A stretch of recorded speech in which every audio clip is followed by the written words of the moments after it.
जुलाई 2003। कश्मीर। भारत के प्रधानमंत्री अटल बिहारी वाजपेयी जी श्रीनगर आने वाले थे। पूरा शहर एक अभेद्य किले में बदल चुका था। चप्पे चप्पे पर बीएसएफ की बंदूकें तनी थी। ऐसा लग रहा था मानो परिंदा भी पर नहीं मार सकता। लेकिन इसी बीच रूटीन गश्त कर रहे बीएसएफ के जवानों की नजर एक लड़के पर पड़ती है। बेहद दुबला पतला, आम सा दिखने वाला लड़का। लेकिन एक चीज बहुत अजीब थी। घाटी के उस ठंडे मौसम में भी उसके माथे से पसीने की मोटी मोटी बूंदें टपक रही थी। उसकी सांसें तेज थीं और कदम बुरी तरह लड़खड़ा रहे थे। जवानों का सिक्स्थ सेंस एक्टिवेट हुआ। जवानों ने उसे रोका और उसकी तलाशी ली गई। जैसे ही उस लड़के की शर्ट के बटन खोले गए, वहां खड़े हर जवान की सांसें अटक गई। उस पतले से जिस्म पर सीने से लेकर पेट तक भारी मात्रा में RDX और उलझे हुए सर्किट के तार बंधे हुए थे। वो कोई आम लड़का नहीं, बल्कि मौत का एक चलता फिरता ट्रिगर था। पाकिस्तान के फैसलाबाद से भेजा गया अंसार नाम का एक सुसाइड बॉम्बर, जिसका टारगेट कोई और नहीं, खुद भारत के प्रधानमंत्री थे। और इस मौत के खेल को पर्दे के पीछे से कंट्रोल कर रहा था कश्मीर का सबसे बड़ा खौफ, गाजी बाबा। इस वीडियो में हम आपको उस सीक्रेट ऑपरेशन की पूरी कहानी बताएंगे कि कैसे BSF के जाबाज ऑफिसर्स ने पार्लियामेंट अटैक के मास्टरमाइंड और कश्मीर के उसामा गाजी बाबा को उसी के सीक्रेट कमरे में घुसकर मौत के घाट उतारा।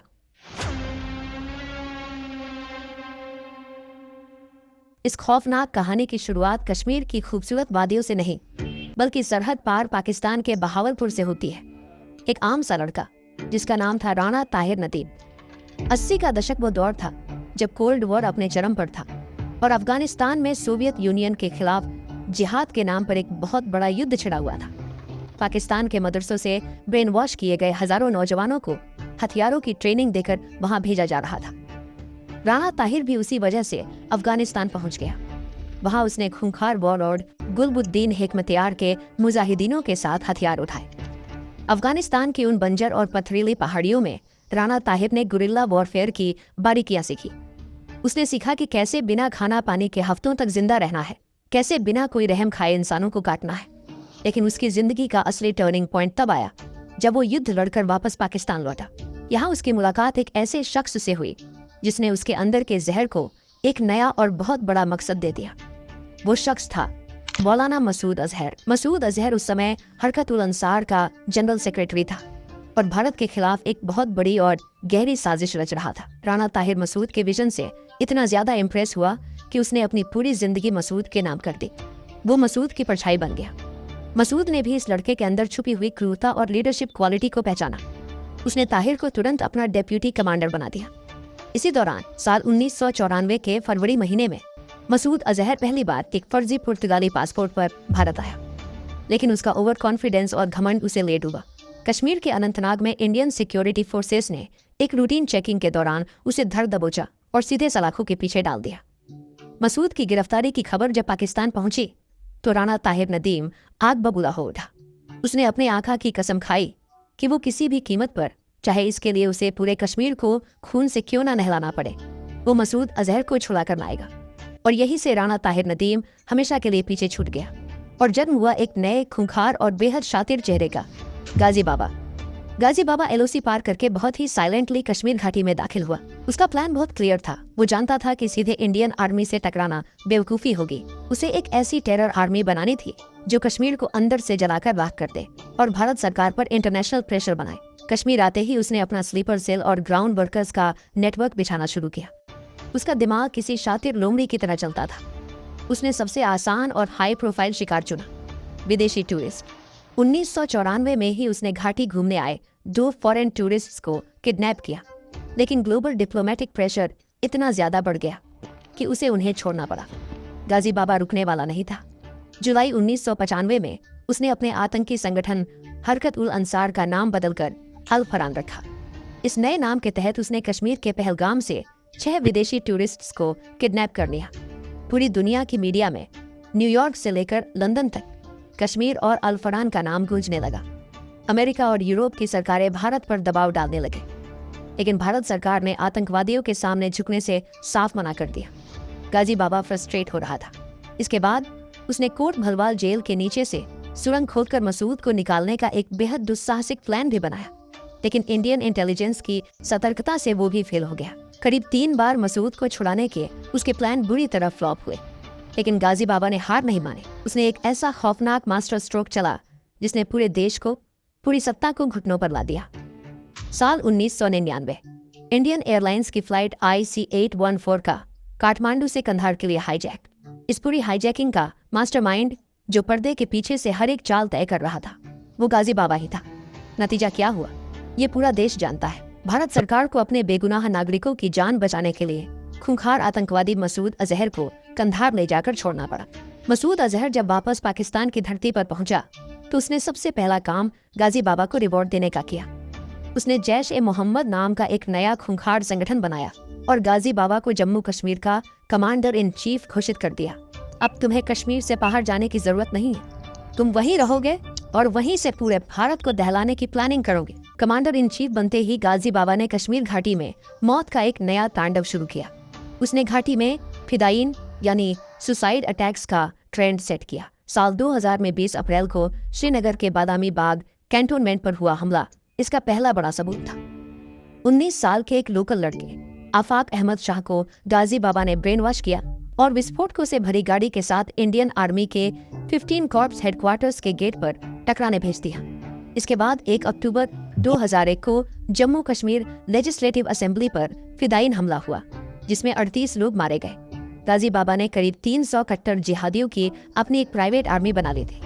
भारत की टॉप इंटेलिजेंस एजेंसियां, रॉ, IB और सेना की खुफिया विंग्स सब गाजी बाबा की तलाश में दिन रात एक कर रही थी, लेकिन गाजी बाबा रडार पर कभी आता ही नहीं था। उसका ऑपरेशनल सिक्योरिटी सिस्टम इतना अभेद्य था कि बड़े बड़े इंटेलिजेंस ऑफिसर्स हैरान थे। गाजी बाबा दिन रात कश्मीर के लोगों की आज़ादी का ढोंग रचता था, लेकिन उसे खुद कश्मीरियों पर रत्ती भर भी भरोसा नहीं था। उसे हमेशा डर रहता था कि कोई कश्मीरी पैसों के लिए मुखबिरी कर देगा। इसलिए उसके जो 4 पर्सनल आर्मर्ड बॉडीगार्ड्स थे, उनमें से एक भी कश्मीरी नहीं था। वो सिर्फ पाकिस्तानी और अफगानी आतंकियों पर ही भरोसा करता था। असैसिनेशन, बॉम्बिंग्स या बड़े हमलों के ऑर्डर्स वो सिर्फ 1-on-1 मीटिंग में देता था। यानी अगर उसका कोई छोटा मोहरा पकड़ा भी जाए तो उसके पास एजेंसियों को बताने के लिए कोई सॉलिड जानकारी होती ही नहीं थी। पहलगाम के घने और दुर्गम जंगलों में गाजी बाबा ने 3 अलग अलग मोबाइल ट्रेनिंग कैंप बना रखे थे और ये तीनों कैंप महज 1 किलोमीटर के रेडियस में थे। यहीं वो नए लड़कों का ब्रेन वॉश करता था, उनकी लॉयल्टी टेस्ट करता था और उन्हें हथियारों की ट्रेनिंग देता था। उसके फाइनेंस का तरीका भी बेहद पेचीदा था। हथियारों और एक्सप्लोसिव्स के लिए पैसा सीधे पाकिस्तान से नहीं आता था, बल्कि दुबई के हवाला नेटवर्क्स के जरिए कई लेयर्स में छुपकर कश्मीर पहुंचता था।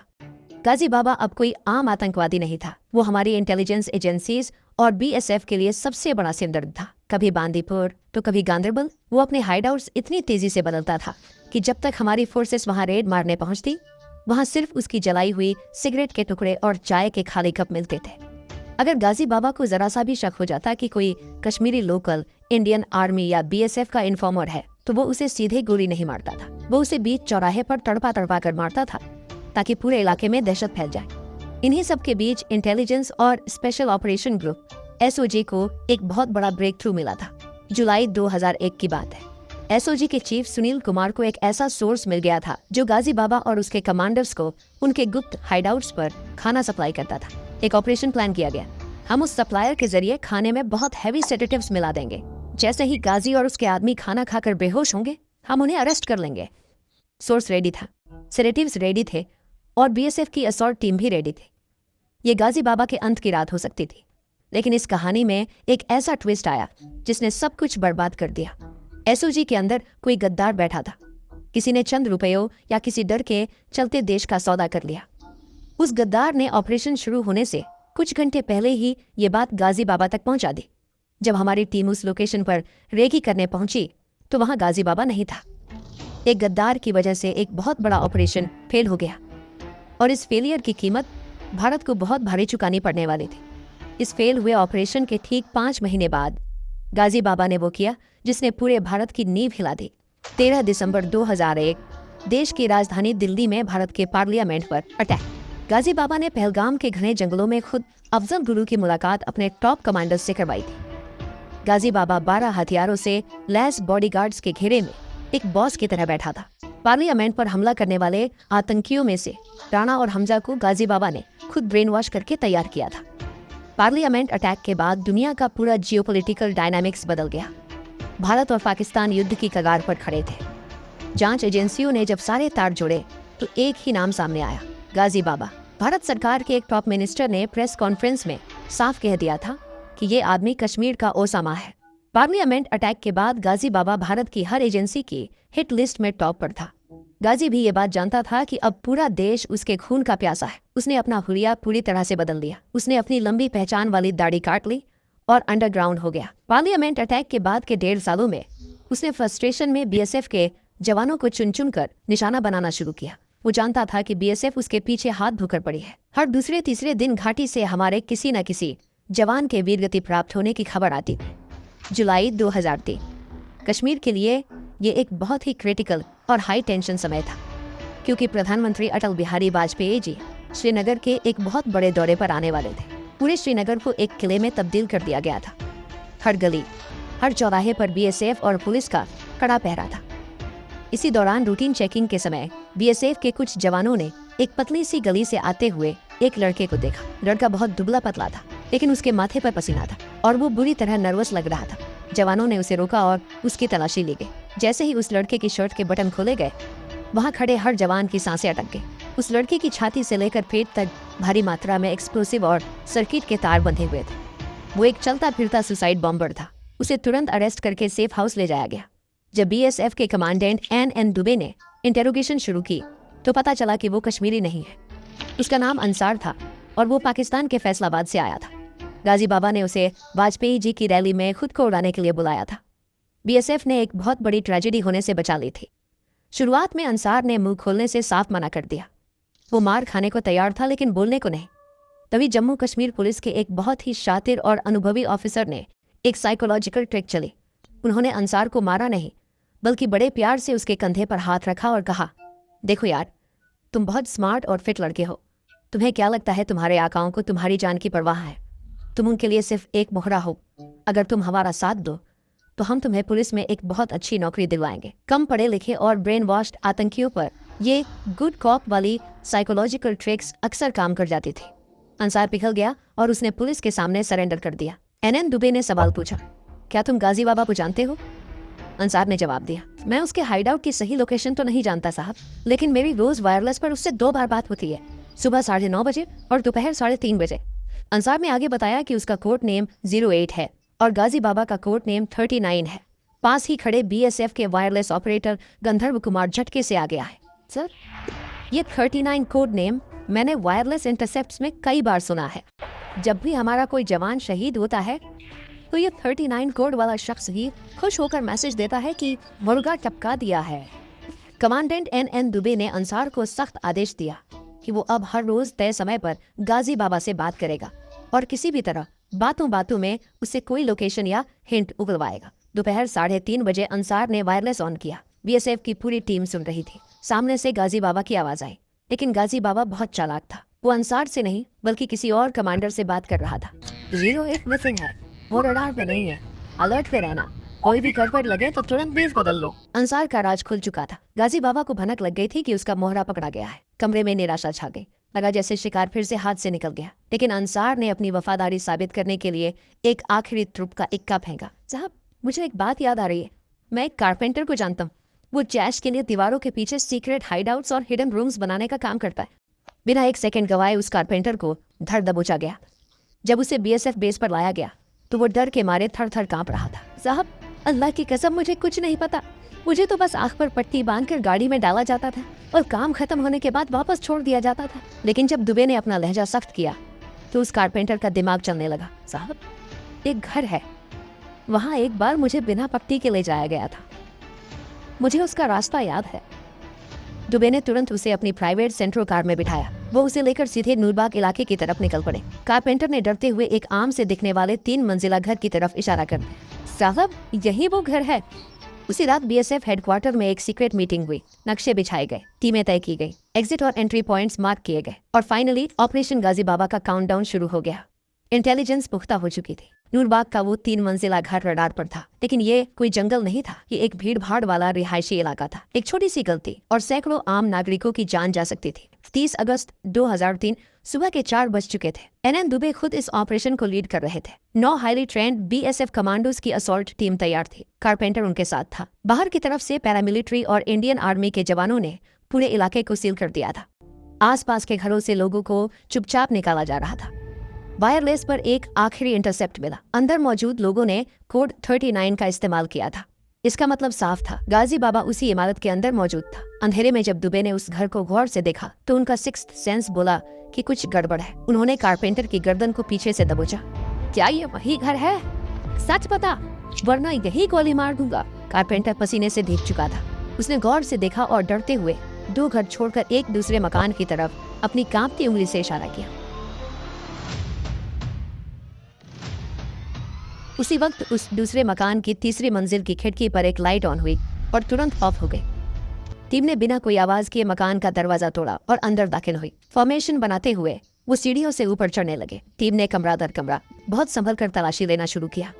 ग्राउंड फ्लोर खाली, पहला फ्लोर खाली, दूसरा फ्लोर खाली। जब टीम तीसरी मंजिल पर पहुंची तो वहां एक कमरा था जो बाहर से एकदम साधारण दिख रहा था। कमरे में दीवार से दीवार तक कालीन बिछा था और बीच में एक बहुत बड़ी ड्रेसिंग टेबल रखी थी जिसमें एक लंबा चौड़ा शीशा लगा हुआ था। सब कुछ नॉर्मल लग रहा था, लेकिन बीएसएफ के जवानों ने उस कमरे के अंदरूनी डायमेंशंस और मकान के बाहरी स्ट्रक्चर को मैच किया। कुछ गड़बड़ थी। अंदर का स्पेस बाहर के हिसाब से कम था। दुबे ने एक जवान को नीचे भेजा और कारपेंटर को कॉलर से पकड़कर ऊपर घसीट कर लाया गया। क्या तुम हमारे साथ खेल खेल रहे हो? कहाँ है वो लोग? अगर वो भाग गए तो तुम्हारी कहानी मैं यही खत्म कर दूंगा। मैंने कुछ नहीं किया। कारपेंटर खौफ के मारे रोने लगा। उसने अपनी उंगली उठाई और उस लकड़ी की ड्रेसिंग टेबल की तरफ इशारा किया। दरअसल शीशे के पीछे सच में कोई दीवार नहीं थी। वहां एक सीक्रेट कमरा था। उस हिडन रूम के अंदर एक हाईटेक टीवी स्क्रीन लगी थी जिस पर बाहर लगे सीसीटीवी कैमरा का लाइव फीड आ रहा था। गाजी बाबा ये सब कुछ लाइव देख रहा था। उसे पता था कि मौत दरवाजे पर खड़ी है। कारपेंटर का इशारा मिलते ही बीएसएफ ऑफिसर बीनू चंद्रन ने तुरंत आगे बढ़कर अपने भारी कॉम्बैट बूट से उस शीशे पर जोरदार लात मारी। शीशा छन्न से टूट गया। जैसे ही शीशा टूटा, अंदर से AK-47 की गोलियों की अंधी बौछार बाहर आई। सबसे आगे खड़े बीएसएफ के जाबाज को सीधे सीने में गोली लगी। वो बिना कोई आवाज किए जमीन पर गिरे और वही वीरगति को प्राप्त हो गए। इसी क्रॉसफायर के बीच अंदर से एक हाई एक्सप्लोसिव हैंड ग्रेनेड बाहर फेंका गया। एक कान फाड़ देने वाला धमाका हुआ। एक ऑफिसर का पूरा हाथ उस धमाके के इम्पैक्ट से उड़ गया। दुबे भी बुरी तरह घायल हो गए। ग्रेनेड के छबे लगने से उनका दायां हाथ सुन्न पड़ चुका था। उसमें कोई हरकत नहीं बची थी और खून तेजी से बह रहा था। दुबे जमीन पर गिरे हुए थे, लेकिन उनका जज्बा और गुस्सा उनके दर्द से कहीं ज्यादा बड़ा था। उन्होंने तुरंत अपने बाएं हाथ से अपनी सर्विस वेपन उठाई और शीशे के उस पार ताबड़तोड़ 14 गोलियां फायर कर दी। इसके बाद टीम दुबे को लहूलुहान हालत में बाहर निकालने में कामयाब रही। अंदर फंसे आतंकवादी अब अपनी जान बचाने के लिए नहीं, बल्कि ज्यादा से ज्यादा नुकसान पहुंचाने के लिए लड़ रहे थे। बाहर से पैरामिलिट्री फोर्स ने भी भारी हथियारों से जवाबी कार्रवाई शुरू कर दी। ये आमने सामने की लड़ाई लगातार 10 घंटे तक चलती रही। ये एनकाउंटर तब जाकर खत्म हुआ जब लगातार होती भारी गोलाबारी ने उस खुफिया कमरे के स्ट्रक्चर को पूरी तरह तबाह कर दिया। पूरी बिल्डिंग की नींव दहल उठी। अंदर से चीखने की एक भयानक आवाज आई। जब बारूद का धुआं थोड़ा छटा और ऑफिसर्स ने हथियार तानकर उस टूटे शीशे के अंदर कदम रखा तो फर्श पर खून से लथपथ एक शख्स की लाश पड़ी थी। उसके आसपास उसके भरोसेमंद बॉडीगार्ड्स की लाशें बिछी हुई थी। हाँ, ये वही था, गाजी बाबा, कश्मीर का ओसामा, पार्लियामेंट अटैक का मास्टरमाइंड, आखिरकार अपने अंजाम तक पहुंच चुका था। इस 10 घंटे लंबे ऑपरेशन में गाजी बाबा और उसका एक और साथी मारा गया। बीएसएफ ने अपने एक बहादुर बेटे बलबीर सिंह को खो दिया और 8 अन्य जवान गंभीर रूप से घायल हुए। गाजी बाबा के खत्म होने से कश्मीर में जैश की कमर टूट गई थी। हमारी सिक्योरिटी फोर्सेस ने देश के सबसे बड़े दुश्मन को उसके ही बनाए हुए सीक्रेट बिल में घुसकर खत्म किया। इस अदम्य वीरता, सूझबूझ और देश प्रेम के लिए कमांडेंट NN दुबे को भारत सरकार द्वारा कीर्ति चक्र से सम्मानित किया गया।